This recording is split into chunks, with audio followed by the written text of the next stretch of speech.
بص كده التاريخ ده 7 ديسمبر. امبارح انا شفت ماتش اسبانيا والمغرب على التلفزيون ده، فتعال اقول لك اشمعنى التلفزيون ده اللي انا شفت عليه الماتش دونا عن كل الشاشات اللي انت شايفها قدامك دي. التلفزيون ده مش بس كبير، لا هي مش فكره حجم خالص، خد بالك ده ممكن نعتبره تلفزيون العيله الكبير. اي حاجه بتدور عليها انت او اي حد من العيله هتلاقيها فيه. لو انت بتدور على تلفزيون سمارت فالسوني اكس ار اكس 90K بيجي بجوجل تي في، وده مش اندرويد تي في عشان بس ما تخلطش بين الاثنين، لا ده نسخه من الكروم او اس مخصصه للتلفزيونات وبتدعم كل حاجه على الاندرويد عادي. يعني انت من الاخر عندك موبايل بس في اطار شاشه التلفزيون زي ما انت شايف كده. عندك اليوتيوب، كل برامج الاستريمينج بلت ان، هتلاقي في الهوم سكرين كل اللي بتتابعه على طول، غير المقترحات اللي هو هيقدمها لك بناء على الهيستوري بتاعك، خصوصا انك هتربطه باكونت الجيميل بتاعك عادي اللي بتستخدمه على كل التطبيقات التانية في موبايلك. فانت عندك ايكو سيستم متكامل جوه التلفزيون. تطبيقات بتستخدمها هيجي لك اقتراحات بناء عليها، بتسيرش على حاجه في جوجل او يوتيوب هيجي لك كونتنت بناء على السيرش بتاعك، وهتختار ايا كان اللي هتشوفه من مكان واحد، مش هتخش تقلب في كل برنامج تشوف ايه، مفيش الكلام ده. عايز كمان تشير الموبايل على التلفزيون، ده ممكن عادي عن طريق ابلكيشن جوجل هوم. دوستين انت بتكست وبقى موبايلك على شاشه التلفزيون، اعرض منه بقى او اعمل عليه اللي انت عايزه. انا عايز اقول لك ان السكريبت ده اللي مكتوب اصلا دلوقتي اللي بقوله دلوقتي ده، يعني انا كاتبه عن طريق ان انا بكست الموبايل للتلفزيون وموصل الكيبورد بالموبايل، بقى معايا كمبيوتر، فاهم؟ كمبيوتر بموبايل وكابل. وحتى لو معاك ايفون فالتلفزيون فيه ابل اير بلاي، اي حاجه عايز تخليها تظهر على التلفزيون وايرلس او بكابل فده عادي. ممكن برضو فلاشه او كونسول، بس موضوع الكونسول ده خليه بعدين. بس بالنسبه للفلاشه او الوصلات عموما، التلفزيون ده فيه 4 منافذ HDMI، منهم 2 HDMI 2.1، ودول اللي لما توصل فيهم اي جهاز عرض بيعرضوا 4K بتردد 120 هرتز، which is حاجه كبيره في التلفزيون. هو مش شاشه جيمنج زي اللي ورايا مثلا، هو تلفزيون بس، فهتستخدمه في الجيمنج مش هيأثر. عشان كده قلت لك في الاول ده جهاز العيله. اما بالنسبه لمنافذ اليو اس بي فانت عندك 2 يو اس بي تقدر تستخدم واحد منهم كانترنال ستورج، خصوصا ان في عيب في التلفزيون ده يمكن هو اكتر حاجه ما عجبتنيش فيه، ان الاستورج بتاعه الحجم ده كله 4 جيجا بس انترنال ستورج. فلو انت عندك يعني عندك ستور وعندك تطبيقات والعاب وعندك كل حاجه بس مش هتعرف تنزلهم، فالحل هنا بيبقى بسيط، انك تستخدم اي فلاشه او هارد اكسترنال مثلا او اس اس دي كانترنال ستورج في التلفزيون نفسه عشان التطبيقات تنزل عليه. يعني ده ممكن جوه التلفزيون ده لان هو زي ما قلت لك هو اندرويد تي في، فالاوبشن ده موجود. والموضوع ده حلو ووحش. حلو انك تقدر تشيل وتحط الفلاشه براحتك ومش هتحتاج كل مره تفرمتها كانترنال ستورج، يعني الداتا اللي في ايدك هي خلاص هي في ايدك. بس وحش عشان انت مجرد ما حطيت الفلاشه وفرمتها كانترنال ستورج فالفلاشه دي خلاص كده انتهت، مش هتقدر تستخدمها على اي جهاز تاني. ده وفقا للتلفزيون نفسه اللي بيقول لك كده وانت بتفرمت ليه. يعني مش عارف والله، يعني هو يا اما بيستخدم فورمات بطريقه مختلفه عن كل الحاجات اللي نعرفها، مش فات 32 وان تي اف اس والكلام ده، يا اما عشان بينكريبت او بيشفر الداتا اللي على الفلاشه دي بطريقه معينه. المهم يعني انت هتحط الفلاشه في التلفزيون، هتكون دي الفلاشه بتاعه التلفزيون لا اكتر ولا اقل. لو بتتفرج على محتوى على الانترنت او يعني من غير ابلكيشن فالتلفزيون فيه براوزر بيلت ان، هو براوزر غريب شويه، مش جوجل كروم، هو اسمه VEWD براوزر، والسبب غريب، مفيش جوجل كروم على الستور بتاع التطبيقات، مش فاهم ازاي مع ان ده من جوجل والكروم بتاع جوجل، مش عارف.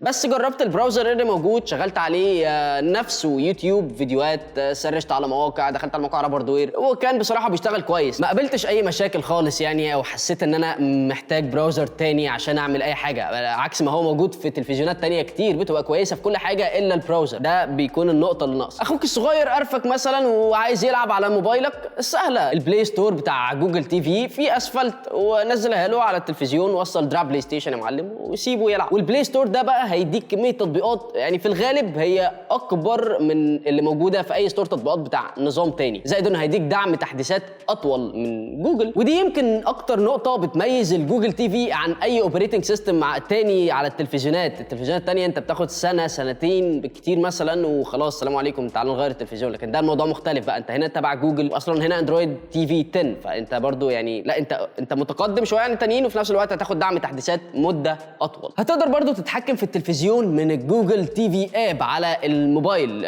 تعلي توطي تغير القناه او السورس، او حتى تعمل سيرش بكيبورد الموبايل او شير سكرين. كل الحاجات دي اي تلفزيون بجوجل تي في ممكن يعملها، بس في حاجات تانية تخلي التلفزيون ده مختلف عن باقي التلفزيونات. زي ما احنا عارفين الشاشات ال LED بيبقى فيها باك لايت شغال على طول، فاي جزء اسود ما بيبقاش اسود 100%. سوني بقى حلت المشكله دي بس من غير ما تديك تلفزيون OLED ب 100,000 جنيه ولا اكتر. الفكره كلها في تقنيه اسمها فول اري LED. الباك لايت في التقنيه دي بيتقسم لاجزاء متوزعه على شاشه التلفزيون كلها. مع الذكاء الاصطناعي والاكس ار بروسيسور بيحللوا الصوره عشان يعرفوا الاجزاء المظلمه ويقفلوا الباك لايت في الجزء اللي وراها بس. فانت هنا مش OLED بس في منطقه وسط ما بين الليد العادي والاوليد، هتاخد دقه الوان احسن بكتير من الليد العادي وبسعر اقل من الاوليد اللي لسه سعره عالي في الاحجام الكبيره زي كده مثلا. بس يعيب الشاشه بتاعه التلفزيون ده انها مش انتي ريفلكتيف. يمكن دي حاجه ضايقتني شويه، مش عارف انت ملاحظ ده ولا لا. يعني انت في زوايا معينه لو بصيت منها في التلفزيون او في اي مصدر ضوء حواليك زي شباك مثلا هتلاقي ان النور ده بينعكس عليه، بس ده بيتحل خصوصا مع وجود تقنيه دولبي فيجن. فلما بتزود السطوع او البرايتنس بتاع الشاشه شويه خلاص الموضوع بيبقى كويس. يعني ما اعتقدش ان انت ملاحظ ده بشكل كبير، وانا حواليا اضاءه هنا خلي بالك. نيجي بقى للسوفت وير بتاع سوني. التلفزيون فيه 4K اب سكيلينج. تقول لي يعني ايه؟ هقول لك يعني اي حاجه هتشغلها على HD مثلا او فول HD هو هيحولها من نفسه من محتوى عادي لمحتوى 4K، ومش هتاخدها بجوده وحشه او مبكسله. لا، الاكس ار بروسيسور برضو اللي موجود في التلفزيون، وده من اعظم الابداعات بصراحه بتاعت سوني. يعني انا شخصيا بشكرهم على الاكس ار بروسيسور. بيشتغل برضو على حاجات تانية زي تظبيط الكونتراست، البلور، الصوت اللي بيقدر يدي احساس الصوت المحيطي من غير ما تحتاج تجيب ساوند بار او هوم ثياتر مثلا. وكمان في دعم لكل التقنيات اللي ممكن تحتاجها عشان تعرض المحتوى اللي انت عايزه. يعني في برضو دعم للدولبي فيجن والدولبي اتموس والدولبي اوديو والاتش دي ار 10. Rumors that there was a robbery. Robbery what? Speak.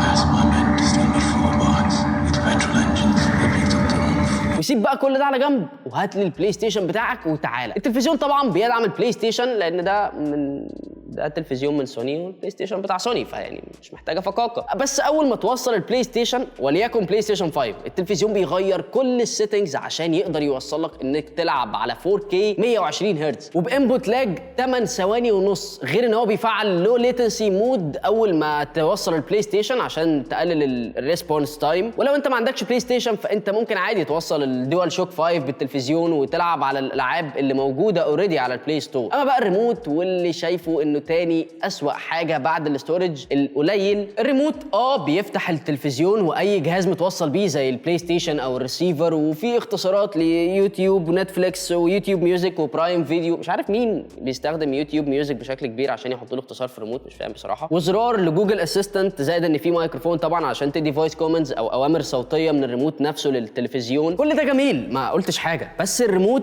ما فيهوش ارقام.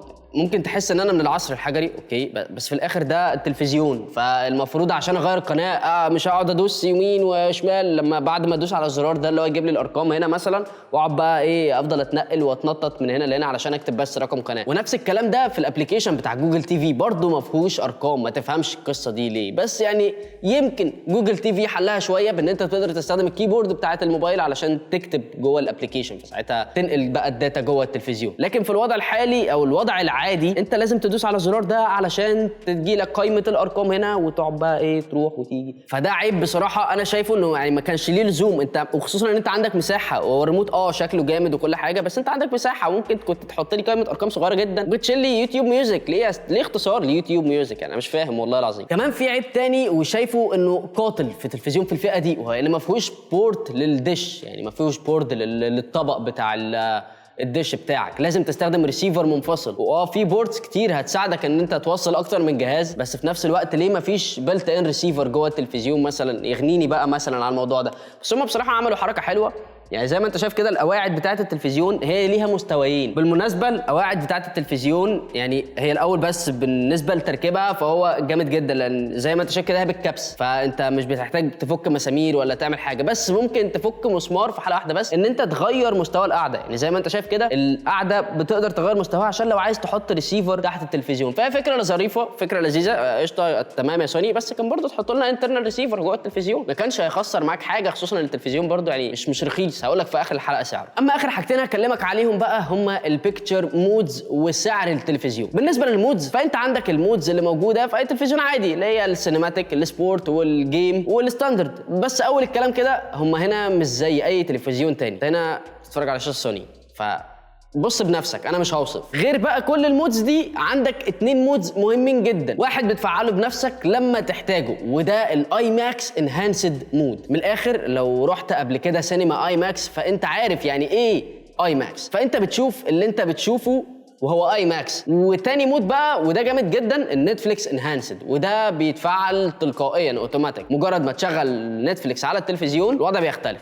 مش هوصف لك برضو، شوف بنفسك. اما اخر حاجه فهي سعر التلفزيون. التلفزيون مبدئيا متوفر في اي مكان في العالم تقريبا، وسعره $900 وما يعادلها بالعمله المحليه لبلدك وقت ما بتشوف الفيديو. انا مش هقول علشان الاسعار اليومين دول بتتغير كل لحظه. وبس ده كده كان استعراض لجهاز لذيذ، مميزاته الحقيقه اكتر من عيوبه، وان كان في كام عيب قلت لك عليهم من شويه. بس زي ما قلت لك في اول الحلقه انا بالنسبه لي التلفزيون ده اكتر تلفزيون مناسب للعيله، لاي حد في البيت، ليك ولاي حد من اهلك. ولو عجبتك المراجعة ما اعتقدش ان في مانع يعني تعمل لايك، تشترك في القناة، تفعل الجرس عشان اللي جاي غير اللي فات، وتفوتني بعافية.